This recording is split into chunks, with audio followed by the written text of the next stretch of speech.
Assalamualaikum warahmatullahi wabarakatuh. Malam ini kita bahas hubungan administrasi dengan ilmu ilmu yang lain ya.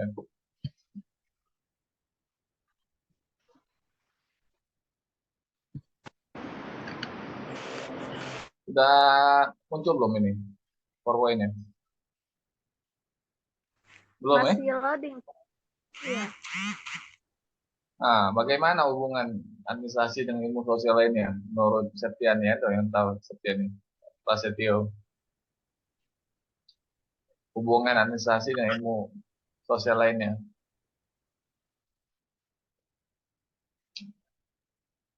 Belum ya? Belum banyak yang tahu ya. Kalau dengan ilmu politik dia banyak ya. Politik dia banyak. Karena hujan mungkinnya banyak nge-lag kali ya. Nanti absen ya di WA, di WA saja nanti absen. Udah muncul belum ini? Baik, Pak. Nah, administrasi atau ilmu administrasi dan ilmu politik. Ahli-ahli ilmu politik memberikan sumbangsi ya, sumbangan atau sumbangsi dalam mengalokasikan kekuasaan, wewenang juga penyusunan dari konflik. Pandangan mereka yang diperhatikan tentang bagaimana seseorang memanipulasi kekuasaan untuk kepentingan diri atau kelompok mereka. Nah, sering tidak terjadi di dalam suatu organisasi atau juga di lembaga politik itu cenderung meraih kekuasaan. Sering tidak? Sering tidak? Kalian melihatnya dari fenomenanya baik itu di partai maupun di tempat kerja maupun di lingkungan sehari-hari atau di lingkungan sekolah dalam memperebutkan tahta atau kekuasaan. Pernah tidak kalian mendengar hal itu? Pernah nggak? Prasetyo, pernah ngalami? Ada teman ingin dapat kekuasaan jadi ketua kelompok atau ketua himpunan mahasiswa? Pernah? Pernah belum? Tidak, Pak. Apa? Belum, Pak. Oh, kalau di dunia kerja ini Belum, pasti Pak. ada yang kayak gini, pandangan-pandangan kayak gini kan di dunia kerja nggak kerasa kan, baik itu di pemerintahan maupun di swasta ya. Kekuasaan atau wewenang. Jadi kekuasaan itu kan siapa yang berkuasa kan, ada yang antar tim itu saling menonjolkan untuk dapat mendapatkan jabatan kan. Ada yang cara yang bagus, ada yang cara yang menjatuhkan orang itu kan banyak yang kayak gitu. Terus sering ada itu di tempat kerja itu pasti ada yang seperti itu. Ada yang mau naik untuk memperebutkan kekuasaan atau jabatan itu ya dengan keahlian atau juga dengan cara mendekati atasan. Mendekati atasan yang bagus itu ya menunjukkan skill atau keahlian. Kalau yang nggak bagus itu yang seperti mencari muka atau naik mencari muka terus menghantam rekan sekerjanya dengan politik-politik yang agak kotor ya. Kalau yang politik yang agak bagus kan ya menunjukkan skill kerjanya atau juga cara ini kan cara dia untuk memperoleh jabatan itu bisa dengan cara-cara menunjukkan skill sehingga dia bisa dapat kekuasaan atau wewenang. Nah, sumbangsi dari ilmu politik ini kan berpengaruh juga dalam dunia administrasi atau dalam perkembangan ilmu administrasi terutama dalam kepemimpinan ya karena di administrasi ini yang inti dari administrasi kan organisasi organisasi intinya itu manajemen manajemen itu intinya kepemimpinan dan terakhir itu kepemimpinan intinya dari hubungan masyarakat atau komunikasi. Nah, dari kalau kepemimpinannya jelek kan otomatis kan kekuasaannya bisa goyang nggak? Kalau kepemimpinannya Bisa, Pak. jelek, bisa goyang nggak itu kekuasaannya?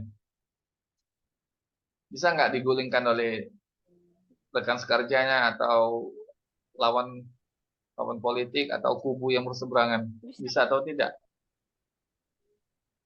Bisa kan? Bisa, Pak. Di dunia kerja pasti itu ngalamin kalian. Saat ini belum belum ngalamin kalian, tapi di dunia kerja nanti akan ketemu hal-hal yang seperti ini. Yang berbau kekuasaan, wewenang, kepemimpinan, itu akan saling berkaitan. Sampai sini jelas tidak? Jelas ya? Kenapa? Nah, ini ekonomi sama ini ya, administrasi. Karena administrasi dan ekonomi itu ya hubungannya sangat erat ya, saling melengkapi dan bahkan kadang-kadang sering overlapping, tumpang tindih, saling berkaitan ilmunya atau tumpang tindih itu saling berkait yang antara satu dengan yang lainnya. Dan dilihat dari prinsip ekonomi dan prinsip administrasi itu masalah efisiensi dan efektivitas. Ada yang tahu nggak efisiensi itu apa, efektivitas itu apa? Kalau nggak tahu ya tanya apa itu efisiensi efektivitas. Efisiensi itu teratur, Pak. Efektivitas? Nah, pasti belum pernah dengar ya, catat ya. Efisiensi itu berhubungan dengan uang. Kalau efektivitas itu berhubungan dengan waktu. Jadi pekerjaan itu harus efisien. Efisien itu hubungannya bisa dengan uang atau anggaran. Kalau efektivitas itu berhubungan dengan waktu atau produktivitas dalam pekerjaan itu. Itu biasanya kayak itu. Kalau efektivitas cenderung ke masalah waktu kerja, masa berapa lama kerjanya, efisiensi itu berhubungan anggaran yang dikeluarin, uang yang dikeluar. Jadi kalau administrasi dan ekonomi itu ya bisa ini ya, bisa bersaing berkait. Administrasi bisa menjadi alat ekonomi untuk mencapai sasaran, sebagai alat administrasi hingga ini ya, administrasi bisa jadi alat ekonomi untuk mencapai sasaran sebagai alat administrasi ya, hingga tercapainya tujuan yang direncanakan. Nah, itu kenapa administrasi dan ekonomi sedang berkait, itu sebabnya. Karena membahas masalah efektif dan efisien. Efektif dan efisien itu sering, jangan sampai kalian nggak tahu itu, malah sering. Banyak orang yang bertanya ya, masalah itu efektif efisien, karena di administrasi atau di perusahaan sering kali dengar efektif nggak, efisien nggak, itu masalahnya tuh.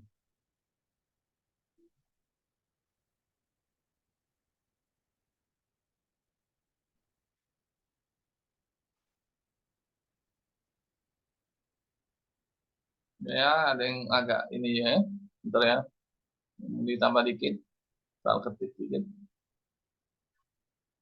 Mudah-mudahan tidak gangguan ini.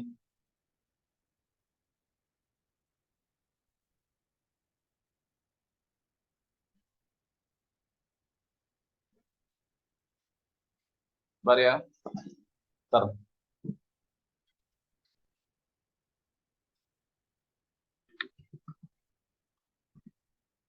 Kalau administrasi bisa jadi alat ekonomi untuk mencapai sasaran yang diinginkan.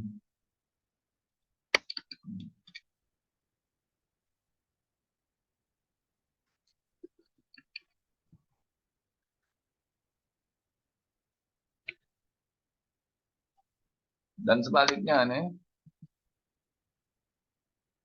sebaliknya. Nah, dan sebaliknya tuh ilmu ekonomi ini ya,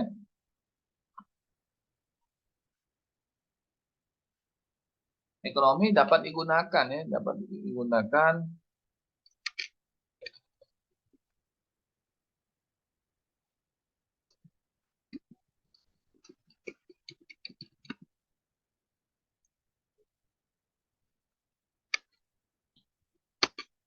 administrasi bisa jadi alat ekonomi, ekonomi bisa jadi alat administrasi untuk capai tujuan yang direncanakan.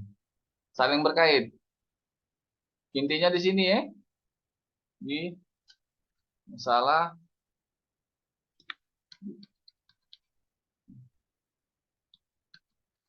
efektif dan efisien. Ada yang pegawai tak di kelompok kalian atau kerja di kelas kalian? Tri, Tri, ini kerja Tri, di Mardiana, Kerja, Pak. kerja. Oh, Gimana Tri? bimbel, Pak. Bimbel. Ajar apa? Hmm. AIUEO. Apa? AIUEO. Oh, bimbel anak-anak ya. SD, Pak. Efektif efisien nggak cara kerjanya sih itu? Kalau dari ongkos kerja, kalau efektif nggak kerja di situ? Efisien nggak? Dekat, Pak. Dekat Oh, rumah. dekat. Oh, kalau dekat berarti efisien kan dari anggarannya kan nggak banyak keluar ongkos ya. Waktunya nggak banyak keluar waktu ya. Ada kan efisiennya kan. Kalau jarak jauh kita bolak-balik, uang habis, waktu banyak terkuras ya. Itulah makanya efektif efisien ya. Kalau di bank atau kalian kerja di Ya, bank Pak. atau di perusahaan itu pasti mikir yang efisien dan efektivitas. Karena di perbankan atau juga di perusahaan-perusahaan itu sangat penting di bagian ini. Karena Bapak sebelumnya kan basicnya bukan jadi dosen ya. Pernah bekerja juga di retail ya, di hypermart tuh sempat kerja juga di apa tuh di training juga, lembaga training. Nah itu penting nih dua ini, gimana dapat keuntungan kan. Kalau di perusahaan kan dia nyari kejar keuntungan, profit ya. Ngopi dulu kalian tuh kalau ngopi, ngopi. Capek, Pak. Lanjut ya, ngerti nggak ada yang tadi? Nah, kalau administrasi musikologi, karena pendekatan psikologi ini membantu perkembangan imunisasi, terutama kajian tingkah laku dan perilaku individu dalam organisasi, seperti kerjasama dan cara kerja individu atau kelompok. Nah, di dalam dunia psikologi, di dalam administrasi itu atau di lembaga ya, itu psikologi ini penting untuk tahu perilaku atau tingkah laku karyawan atau juga pegawai ya, gimana tingkah lakunya, gimana cara kerjanya kan, itu kelihatan. Dan orang-orang psikologi ini, kalau orang-orang yang mengerti psikologi atau kejiwaan pegawai itu bisa tahu, bisa menganalisa, dan ini sering dipakai juga di dalam administrasi ya. Kalau di administrasi itu ada yang namanya kajian itu perilaku organisasi, yang mempelajari perilaku individu. Kalian ada nggak di kurikulum atau di silabus katalog mata kuliah tentang perilaku organisasi? Ada Nggak nggak? ada, Pak. Nggak ada. Nggak ada. SMK. Nah, itu efek ini hubungan dari pendekatan psikologi tadi, belajar tentang perilaku organisasi itu. Nah, di dalam perilaku organisasi kan dipelajari tentang bagaimana cara memahami tingkah laku dan perilaku individu. Dan nah, di administrasi kan ada yang membahas masalah administrasi pegawaian, di mana memaintain ini ya, atau memelihara karyawan atau bawahan. Itu ada teknik-tekniknya itu. Kalau malah marahi bawahan, kalian jangan ini ya, jangan di depan teman-temannya ngomong empat mata atau juga ini apa tuh, lagi makan, lagi berdua atau apa kan, itu dinasehatin aja. Kalau kalian ini marahin anak buah atau nasihati teman atau junior kalian, jangan di depan orang lain, berdua aja cukup empat mata. Itu tekniknya itu. Tapi terkadang kalau di psikologi jarang kayak gitu. Cuman ngetahui, ini pola ini orang ini kayak gini, cara kerjanya kayak gini. Itu psikologi kayak gitu aja. Cuman untuk cara mengatasinya tuh ada juga teknik psikologinya. Cuman nggak mendetail kita. Tapi sumbangsinya ke ilmu administrasi itu ya memang ada. Memang ada itu. Di psikologi itu ada itu cara untuk memahami kejiwaan orang, untuk mengasih itu memang ada. Tapi kita nggak sampai detail belajarnya. Kalau di ilmu kita itu, di ilmu administrasi itu nggak sampai kayak itu. Kalau kalian ingin pelajari ya bisa. Karena psikologi ini bagaimana kita untuk tahu kajian-kajian tingkah laku, cara mengelola bawahan, itu ada itu. Kalau kalian sudah jadi atasan ya pasti harus tahu kan, karena di dalam lembaga itu atau di perusahaan itu atau di pemerintahan itu ada namanya bagian kepegawaian atau manajemen sumber daya manusia. Nah, kalau di perusahaan di bank itu human capital, kalau di perusahaan-perusahaan itu ada human resource department, berarti bagian kepegawaian gitu. Sampai sini paham nggak nih? Masih jauh kan mau kerja kan, masih jauh ya, 2 tahun, 3 tahun lagi ya kalian tamat ya, tamat kuliah D3 kan. Iya, Lanjut Pak. ya.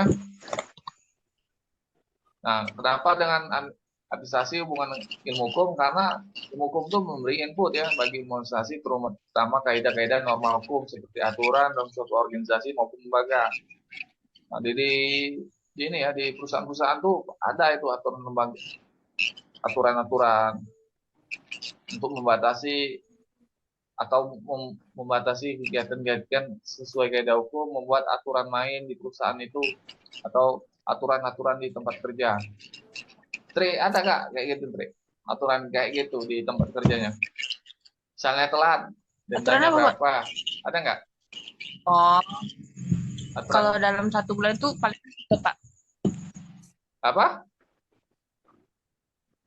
Kalau dalam 1 bulan itu dikasih tiga kali, misalnya kayak misal 3 kali kayak itu lewat dari 3 kali, kena potong. Nah, itu kan pasti ada. Tapi terus di tempat kerja pegawai negeri kan kayak gini ya, ada pegawai negeri atau instansi pemerintahan.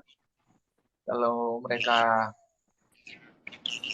melanggar aturan kan dihukum atau disanksi ya, disanksi atau teguran dulu baru dikasih sanksi. Di perusahaan kan ada teguran baru ini kan di SP1, nah itu ada pengurangan gaji.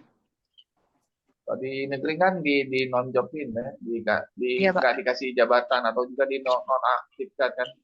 Terbaru ini kan yang kasus Lampung kan, dosennya ada main sama ini ya mahasiswanya ya. Itu dinonaktifkan dari aktivitas mengajar. Itu hukuman, itu salah satu kaidah hukum kan, kaidah hukum atau aturan pemberian ini apa aturan hukum kan. Nah, makanya di lembaga itu ada input atau masukan dari ilmu hukum terhadap administrasi, terutama di organisasi. Karena administrasi kan induk dari ini kan, organisasi, inti dari administrasi administrasi itu ya organisasi atau lembaga. Nah, kalau kita kerja itu pasti ada aturan hukum. Nah, misalnya kalian kerja disuruh